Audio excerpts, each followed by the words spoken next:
الحمد لله رب العالمين الذي خلقنا ورزقنا ولم يتركنا هملا بل أرسل إلينا رسولا فمن أطاعه دخل الجنة ومن عصاه دخل النار. الصلاة والسلام على رسول الله وعلى سائر الأنبياء والمرسلين وعلى آله وصحابته الكرام ومن تبعه بإحسان إلى يوم الدين وبعد. dutangiye dushimira Allah subhanahu wa ta'ala waturemye akaturemera n'amafunguro kandi akatwoherereza n'intumwa, hanyuma uzumvira izo ntumwa azajya mu ijuru n'uzazigomekaho azajya mu rutazima. Amahoro n'imigisha bigwire kandi bisakare ku ntumwa y'Imana Muhammad sallallahu alaihi wasallam, we n'abiwe n'abasangirangendo be natwe twamukurikiye n'abandi bazamukurikira kuzageza ku munsi w'imperuka. Dusaba Allah ko yadushyira muri abo ngabo akazadukura kuri iyi si turi abayisilamu beza kandi nyakuri. Izi nyigisho zacu z'uyu munsi nifuje ko tuganira ku mateka makeya yaranze umwe mu basahaba b'intumwa y'Imana Muhammad sallallahu alaihi wasallam. Uwo nta wundi ni Abu Huraira. Ese Abu Huraira yari muntu ki? Abu Huraira mbere y'Uwisilamu yitwaga Abdul Shams bin Sakhri ad-Dawsi bin Adnan bin Abdullah bin Zahran. Yitwaga Abdul Shams mwene Sakhri wo mu bwoko bwa Adawsi, mwene Adnan mwene Abdullah mwene Zahran. Kubera ko iri zina ryari ririmo ibangikanyamana, amaze kuba umuyisilamu intumwa Muhammad sallallahu alaihi wasallam yararihinduye amwita Abdurrahman bin Sakhri ad-Dawsi, amwita Abdurrahman mwene Sakhri wo mu bwoko bw'Abadawsi, mwene Adnan mwene Abdullah mwene Zahran. Yavutse mu mwaka wa 602 tubaze duhereye ku ivuka ry'intumwa Yesu mwene Mariya. Avukira aho bita Tihama, ubu ngubu habarirwa mu gice cya Maka. Yatabarutse cyangwa se yapfuye mu mwaka wa 679, nanone tubaze duhereye ku ivuka rya Yesu. Yari umusahaba w'intumwa y'Imana Muhammad sallallahu, yari umusangirangendo w'intumwa y'Imana Muhammad sallallahu alaihi wasallam, kandi yari umusangirangendo ukomeye mu basangirangendo bari bakomeye b'intumwa y'Imana Muhammad sallallahu alaihi wasallam.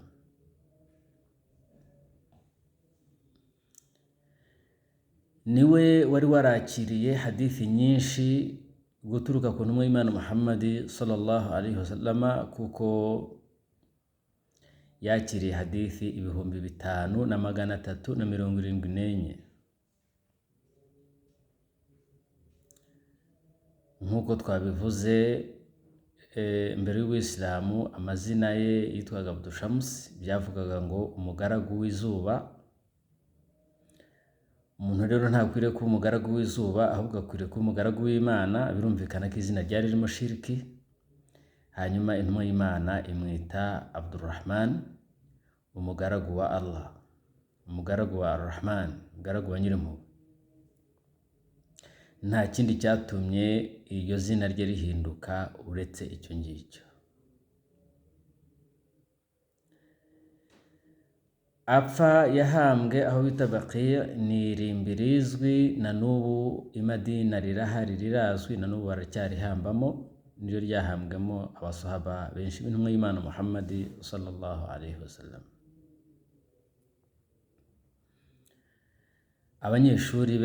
Mu banyeshuri be harimo uwitwaga Anas ibn Malik, nawe yari umumenyi ukomeye cyane kugeza na n'ubu isi yose iracyamugenderaho.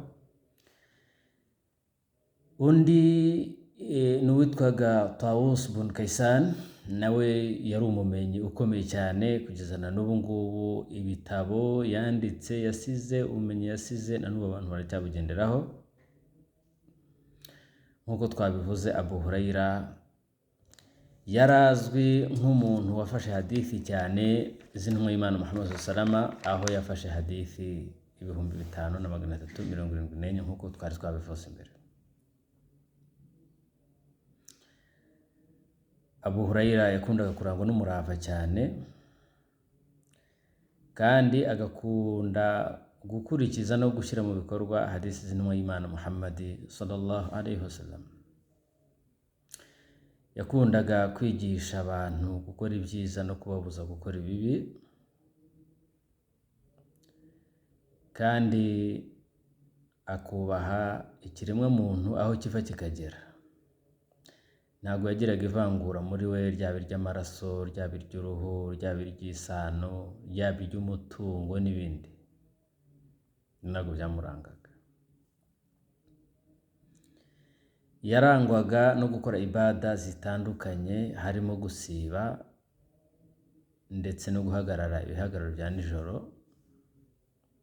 kandi yarangwaga no gutinya Imana aho ariho hose, yaba mu ibanga cyangwa ku mugaragaro. Mu buzima bwe bwose yaranzwe no kwihangana,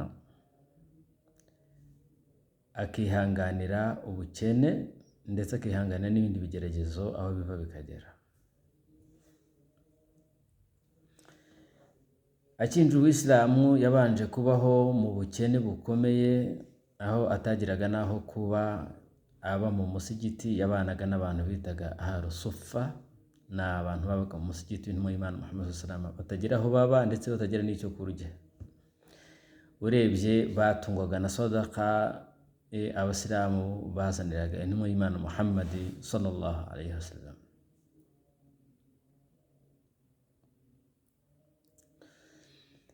Iyo yabwiraga abantu gukora ibyiza yabahaga n'urugero.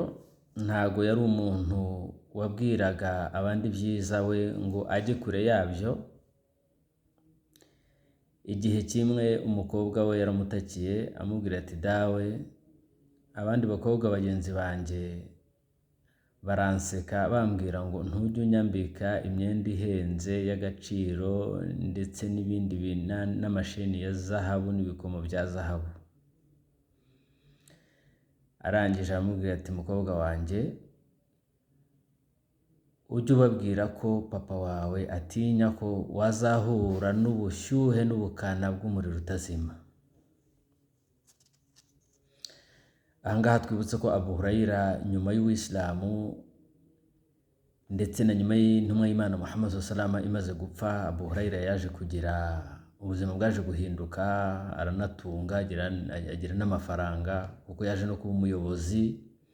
Ku gihe cya Muawiya yaje kuyobora aho bita Bahrain, yaje kuba umuyobozi waho, ndetse aza no gutorwa ngabe umuyobozi wa Madina, arabyanga, ariko abikora umwaka umwe gusa afatikanya n'uwo bita Marwan ibn al-Hakam.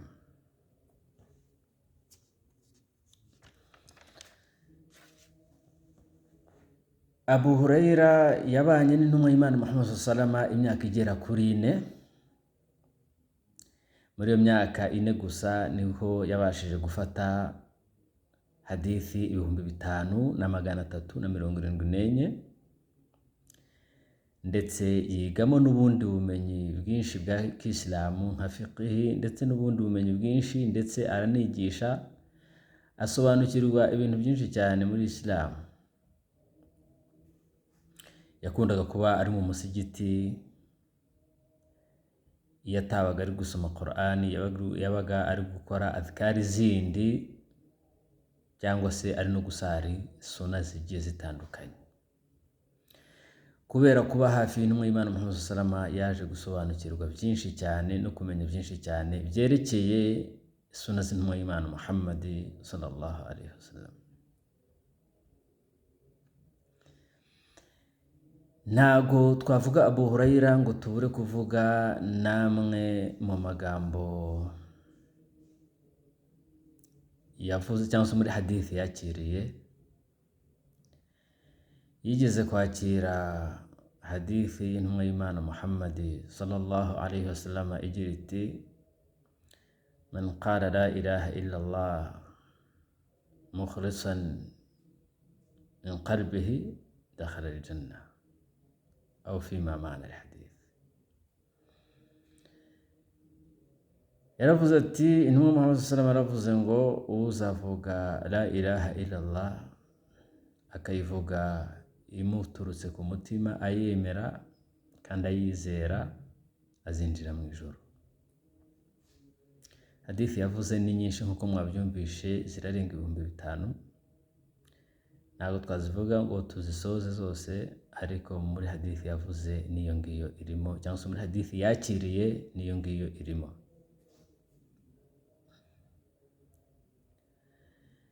Nanone ntabwo twasoza aya mateka magufi yaranze Abu Huraira tutavuze amwe mu magambo yavuze ndetse akayavuga mu minsi ya nyuma agiye kuva ku isi. Rimwe Marwan ibn al-Hakam yaje gusura Abu Huraira arwaye, arangije amusomera iduwa ko Imana yamukiza. Hanyuma Abu Huraira arangije aravuga ati: Allahumma inni uhibbu liqa'aka fa ahibba liqa'i. Abu Huraira amaze kumva ko bamufitiye impuhwe nyinshi cyane ngakire, Yesu asaba Imana ngo, Mana nkunda kandi nifuza guhura nawe cyane, none nawe mbabarira ukunde guhura nanjye. Nivuze ngo nta bwoba bwo gupfa yari afite. Nanone mu yandi magambo yavuze twasigarana kandi akatubera inyigisho ndetse akatugira n'akamaro, ubwo Abu Huraira yararwaye uburwayi bwe bwa nyuma, ari nabwo uburwayi bwamuhitanye, abantu baje kumusura bamuzengurutse, bagiye babona araturitse ararira. Baramubaza bati: ya Abu Huraira ma yubkika? Baramubaza bati: Abu Huraira ni iki kikuriza? Ese urarira kubera ko ugiye gupfa ugasiga n'isi yose muri rusange? Arabwira ati: la kalla, ntabwo ndi kurira kubera ko ngiye kuva ku isi, nta nubwo ndi kurira kubera ko ngiye gupfa, nta nubwo ndi kurira kubera ko hari uwo ngiye gusiga nakundaga cyane, ahubwo ndi kurira kubera ko urugendo rwanjye ari rurerure kandi impamba yanjye ari ntoya. Ndi kurira kubera ko urugendo rwanjye ari rurerure kandi impamba yanjye ari nkeya. Ibi byakoze ku mitima abo bari bari kumwe nawe. Arakomeza arababwira ati: meze nk'umuntu uri hejuru y'umusozi uhanamye, munsi yawo hari ijuru ndetse na Jahannama. Ntago nzi ngo nimpanuka ndi bwiture hehe, nditura mu muriro cyangwa nditura mu ijuru. Icyo nicyo kiri kundiza. Twibuke ko uyu nguyu wari uri kurira avuga ko impamba ye ari ntoya, ari nkeya,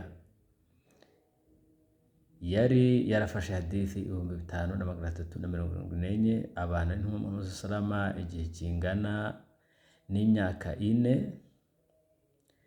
Ntagazwi na gato mu kugira intege nke, mu kugarukira Imana no mu kugandukira Allah subhanahu wa ta'ala, ariko yari ari kurira avuga ko impamba ye ari ntoya.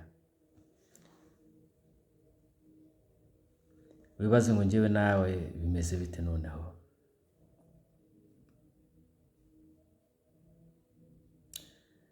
Bavuga ko umunsi yapfuyeho ni nawo umunsi umugore w'intumwa y'Imana Muhammad sallallahu alayhi wasallam yapfuye. Aisha radhiyallahu ta'ala anha.